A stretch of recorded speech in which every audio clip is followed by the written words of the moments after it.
사무엘하 18장 1절 2절 우리 두 절이니까 다 같이 한 목소리로 합독하겠습니다. 시작. 이에 다윗이 그와 함께한 백성을 찾아가서 천부장과 백부장을 그들 위에 세우고 다윗이 그의 백성을 내보낼세 3분의 1은 요압의 휘하에 3분의 1은 수르야의 아들 요압의 동생 아비새의 휘하에 넘기고 3분의 1은 가드 사람 이때의 휘하에 넘기고 왕이 백성에게 이르되 나도 반드시 너희와 함께 나가리라 하니. 아멘. 할렐루야. 오늘도 예배 나오신 모든 성도님들을 환영하고 축복합니다. 인생은요, 영어 알파벳으로 말하면 B와 D 사이의 C다. 혹시 이런 말 들어보신 적 있나요? birth, 탄생과 death, 죽음 사이의 choice, 선택이다. 인생은 끊임없이 선택이라는 것을 하면서 살아가게 되어 있다는 거예요. 오늘 점심에는 이 음식을 먹을까, 저 음식을 먹을까? 오늘 하루 내게 주어진 시간으로 내가 이것을 할까, 저것을 할까? 이 남자를 만날까, 저 남자를 만날까, 정한이를 만날까? 동생이 와서 자꾸 귀찮게 교회 가자고 할 때 교회를 갈까 말까? 이렇게 우리는 수많은 선택의 연속이 바로 인생입니다. 지금까지 여러분들의 선택으로 지금의 여러분들이 있는 것이고요. 그리고 앞으로의 우리 인생도 우리는 수많은 선택을 하면서 살아가게 될 거예요. 이 시간 앞으로 여러분들이 하게 될 그 선택에 하나님의 지혜가 임하기를 간절히 바랍니다. 자, 현재 다윗은 아들 압살롬에게 반란을 당해서 예루살렘으로부터 쫓겨났죠. 그래서 지금 다윗은 도망자 생활 가운데 있습니다. 고생스러운 도피 생활 끝에 다윗은 자신의 군대를 재정비하고 이제 압살롬의 군대와 전면전을 준비하고 있어요.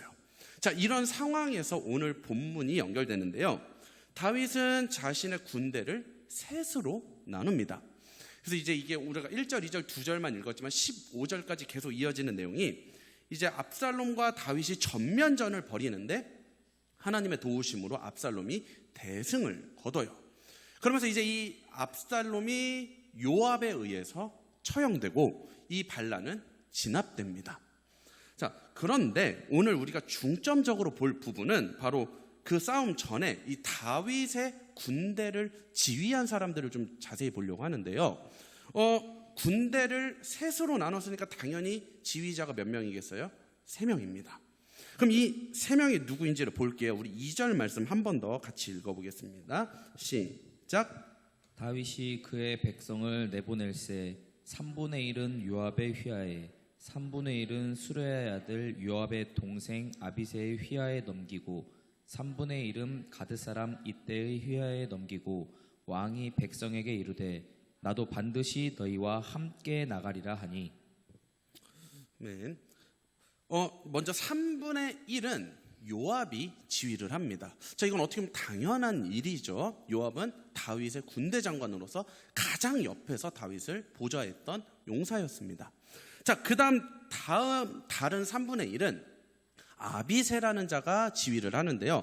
아마 이 아비새도 가끔씩 들어보셨을 거예요. 요압의 친동생이기도 하고 또 성경에서 종종 이렇게 다윗을 보좌하는 역할로 가끔씩 등장을 했었습니다. 그래서 이 요압과 아비새 이 두 사람은 이스라엘에게 있어서 최고의 용사였고 최고의 거물이기도 했고 또 다윗의 가장 옆에서 싸웠던 동역자들입니다. 그렇기 때문에 이 두 명이 지금의 이 중요한 전투에서 각각의 군대를 이끄는 건 너무도 당연하죠. 자, 그런데 나머지 이제 3분의 1을 지휘하는 자의 이름이 굉장히 생소해요. 본문에 보면은 이때라고 소개가 되는데요. 처음 들어보는 이름이기도 하고 더 중요한 건 그 이때 앞에 붙은 수식어가 무엇이냐? 가드 사람 이때라고 합니다. 가드 사람 어디서 나왔죠? 바로 블레셋의 5개 주요 도시 중에 하나. 그래서 다윗이 묻지는 골리앗도 가드 사람 골리앗이라고 소개했었잖아요. 자, 지금 이 중요한 전투에서 요압, 아비새와 같은 거물과 맞먹는 위치에서 군대를 이끄는 자가 지금 누구냐면 다름 아닌 블레셋 사람 이때예요. 자, 이게 과연 어떻게 된 것이냐? 시계를 조금만 과거로 돌려볼게요. 압살롬이 반란을 일으켜서 다윗이 막 예루살렘에서 쫓겨났을 그 시기로 가볼게요. 우리 성경 조금만 뒤로 넘기겠습니다. 사무엘하 15장 한번 펴보겠습니다.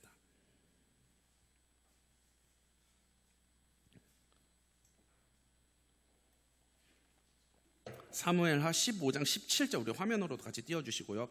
같이 읽어보겠습니다. 15장 17절 시작. 왕이 나가매 모든 백성이 다 따라서 벳메르하게 이르러 멈추어 서니. 자, 다윗은 이제 예루살렘에서 쫓겨나서 이제 벳메르학이라는 곳에 멈춰서게 되는데요. 이 벳메르학은 아마도 예루살렘의 가장 자리였던 것으로 추정됩니다. 근데 급히 도망쳐야 하는 시기에 왜 갑자기 멈췄냐? 지금 다윗 무리를 누군가가 찾아왔기 때문이에요. 그게 누구냐? 15장 18절 시작. 그의 모든 신하들이 그의 곁으로 지나가고 모든 그렛 사람과 모든 블렛 사람과 및 왕을 따라 가드에서 온 모든 가드 사람 600명이 왕 앞으로 행진하니라. 자, 여기 나오는 그렛 사람, 블렛 사람, 가드 사람들 모두가 다 블레셋 사람들이에요. 자, 이 블레셋 족속 600명이 다윗을 찾아옵니다. 자, 다윗 이전에요, 블레셋은 이스라엘의 가장 큰 대적이었어요. 왜? 사사기 말씀에부터 시작해서 사무엘상, 사무엘하 초반에 이르기까지 이스라엘이 누구랑 싸웠다 하면 거의 다 블레셋이었죠. 그런데 다윗이 이스라엘 왕이 되고 나서 사무엘하 5장에서 블레셋과 두 번의 전투에서 크게 승리한 뒤에 이제 이 블레셋은 완전히 힘을 잃어버려요. 그때 한번 지도에서 보여드린 적도 있는데 아주 해안 끝에 구석에 가서 땅도 다 잃어버리고 조그맣게 그냥 나라만 유지하며 살게 됩니다. 자, 그러면서 이제 블레셋 사람들이 각지로 이렇게 망명을 하기도 했던 거예요. 자, 그 블레셋 망명자 중에 지금 무려 600명이 도망치는 다윗을 따라온 것입니다. 그래서 15장 19절 말씀 함께 읽을게요. 시작. 그때 왕이 가드 사람 이때에게 이르되 어찌하여 너도 우리와 함께 가느냐? 너는 쫓겨난 나그네이니 돌아가서 왕과 함께 내 곳에 있으라. 자, 이 블레셋 무리의 대장이 이때였어요. 아까 등장했던. 그런데 그 이때에게 다윗이 이야기합니다. 어찌하여 나와 함께 가려고 하느냐? 20절 함께 읽을게요. 시작. 너는 어제 왔고 나는 정처 없이 가니 오늘 어찌 너를 우리와 함께 떠돌아다니게 하리요? 너도 돌아가고 내 동포들도 데려가라. 은혜와 진리가 너와 함께 있기를 원하노라 한다. 자, 여기 보면 너는 어제 왔고 나는 정처 없이 가니 오늘 어찌 너를 우리와 함께 떠돌아다니게 하리요? 이제 이런 뜻입니다. 너희들은 지금 이스라엘에 온 지 얼마 되지도 않았으면서 왜 우리와 동행하려고 하느냐? 그러니까 아까 19절에서 잠깐 표현하겠는데 왜 쫓겨난 나그네가 되려고 하느냐? 그러니까 지금 이들은 블레셋에서 망명했다고 했잖아요. 쫓겨난 나그네 신세가 돼서 이제 겨우 이스라엘에 발붙이고 살게 된 자들이에요. 자, 그러니까 다윗은 이 자신을 따라오는 이들이 안타까운 거죠. 그러니까 자신을 따라 나섰다가 어렵게 얻은 것들을 잃지 말고 돌아가서 압살롬을 왕으로 모시면서 살라고 당부하는 겁니다. 지금 다윗과 함께 도망가고 있는 이 궁궐의 대신들은요, 선택의 여지가 없어요. 다윗과 함께 할 수밖에 없습니다. 왜냐하면 압살롬이 예루살렘을 점령하게 되면 가장 먼저 척결될 대상이 이 궁궐의 대신들이에요.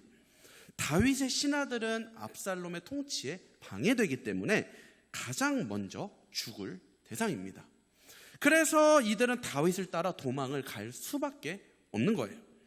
그러나 이 블레셋 사람들은 지금 얘기가 다릅니다. 나그네 신분으로 이스라엘에 망명을 와 있는 자들이어서 굳이 다윗을 따라갈 필요가 없어요. 오히려 다윗을 따라가면 고생길이고 그냥 머물러서 새 왕 압살롬을 모시는 게 이들에게는 훨씬 더 나은 선택이 될 수 있는 겁니다. 그래서 다윗은 자신을 따라오지 말라고 하는 거예요. 그러면서도 다윗은 이들을 이제 여호와의 은혜와 진리로 축복합니다. 이제 잘 살으라고. 그런데 다윗의 이 말을 들은 이때의 반응입니다. 15장 21절 시작. 이때가 왕께 대답하여 이르되 여호와의 살아계심과 내 주 왕의 살아계심으로 맹세하옵나니 진실로 내 주 왕께서 어느 곳에 계시든지 사나 죽으나 종도 그곳에 있겠나이다 하니. 자, 이때 반응이 어때요? 다윗을 죽기까지 따르겠다고 합니다. 더 아이러니한 것은 이 이방 사람이 하나님의 언약적 이름을 근거로 다윗에게 충성을 맹세하고 있다는 거예요. 여호와의 살아계심으로 맹세하노니. 이방인인데 지금 상황이 어때요? 많은 오히려 이스라엘 사람들은 압살롬의 편에 붙어서 다윗을 대적하는데 오히려 블레셋 사람이 지금 다윗을 따릅니다. 하나님의 이름을 고백하면서 다윗의 친아들은 반란을 일으키고 있는데 오히려 이방 나라의 장군 이때는 다윗의 큰 용사가 되고 있는 상황이죠. 그래서 오늘 우리가 읽은 본문의 현장에서 요압과 아비새의 뒤를 이어서 당당하게 나머지 군대 3분의 1을 지휘하는 자리까지 오르게 됩니다. 블레셋 출신의 장수가 다윗의 3명의 최고 장군 중 한 명으로 쓰임받게 되는 거예요. 자, 지금 이 다윗과 이때가 대화를 나누는 모습을 보면은 또 생각나는 성경 이야기가 하나 있어요. 바로 모압 여인 룻과 시어머니 나오미의 이야기예요. 자, 룻 이야기 잠시 할게요. 이 당시에 룻의 집안은 집의 모든 남자들이 다 죽어서 시어머니와 며느리 2명만 딱 남은 그런 상황이었어요. 그러니까 시어머니 입장에서는 이제 남편과 2 아들을 다 잃어버린 거죠. 그리고 딱 2 며느리만 남아있는 상황입니다. 근데 이 여인 당시에 여인들은 경제 생활을 할 수 없었기 때문에 가장 큰 재앙을 살아갈 방법이 없는 거예요. 자, 그렇기 때문에 이 지금 모압에 머물던 나오미 이 시어머니가 자기 고향으로 돌아가려고 합니다. 자, 그 고향이 어디냐면 바로 가나안 땅이에요. 그리고 가나안 땅에서도 베들레헴입니다. 그래서 나오미가 고향으로 돌아오기를 결단하면서 이제 남아있는 2 며느리에게 이렇게 이야기해요. 우리 화면 보고 룻기 1장 8절 말씀 함께 읽어보겠습니다. 시작. 나오미가 2 며느리에게 이르되 너희는 각기 너희 어머니의 집으로 돌아가라. 너희가 죽은 자들과 나를 선대한 것 같이 여호와께서 너희를 선대하시기를 원하며. 고생스럽게 늙은 시어머니 따라오지 말고 고향으로 가서 모압 너희들 고향으로 가서 편하게 새 출발하라고 그렇게 이야기해요. 그래서 이 권면을 듣고 한 며느리는 고향으로 돌아갑니다. 그런데 남아있던 며느리가 바로 룻인데요, 이 권면을 듣지 않아요. 우리 룻기 1장 16절 화면 보고 함께 읽어보겠습니다. 시작. 룻이 이르되 내게 어머니를 떠나며 어머니를 따르지 말고 돌아가라 강권하지 마옵소서. 어머니께서 가시는 곳에 나도 가고 어머니께서 머무시는 곳에서 나도 머물겠나이다. 어머니의 백성이 나의 백성이 되고 어머니의 하나님이 나의 하나님이 되시리니. 자, 룻은 고생이 훤한 길을 택합니다. 시어머니와 함께 가나안 땅으로 가겠다고 결단해요. 죽기까지 어머니를 따르겠습니다. 그리고 어머니의 하나님이 나의 하나님이 되실 겁니다. 누구랑 비슷해요? 바로 조금 전에 나왔던 이때와 비슷하죠. 지금 나오미와 룻의 대화가 뭐랑 비슷해요? 다윗과 이때가 나누는 대화가 비슷합니다. 안 따라와도 될 고생길을 따라오려는 자, 그런 그들을 말리려는 자, 그러나 여호와의 이름으로 맹세하며 굳이 따라가는 이야기예요. 자, 그러면은 이 다윗을 따르는 이때와 나오미를 따르는 룻의 공통점 3가지를 좀 더 자세히 이야기해 볼게요. 그러니까 이때와 룻의 공통점입니다. 먼저 첫째, 지금 이 이때와 룻에게 있어서 다윗과 나오미가 그렇게 따를 만한 좋은 대상이 아니라는 점이에요. 오늘날의 표현으로 그 라인을 탔을 때 전혀 자신들에게 어떤 세상적인 이득을 줄 수 없다는 점입니다. 조금 더 적나라하게 표현하면 줄을 잘못 선 거예요. 썩은 동아줄을 붙잡은 겁니다. 자, 옆 사람에게 인사할게요. 썩은 동아줄을 잡았습니다.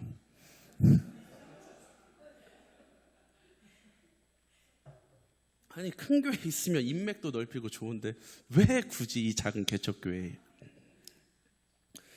나오미도 보면은 남편도 잃고 두 아들도 잃고 쫓겨 쓸쓸히 고향으로 귀향하는 중이고, 다윗도 지금 왕의 자리에서 쫓겨나 도망가는 처지예요. 이들에게서 어떤 세상적인 이득도 기대할 수 없습니다. 그런데 이때와 룻은 전혀 자기들에게 이익을 가져다 줄 수 없는 자들을 따르고 있어요. 왜 그럴까요? 바로 지금 이때와 룻이 다윗과 나오미를 따르는 이유가 두 번째 공통점인데요.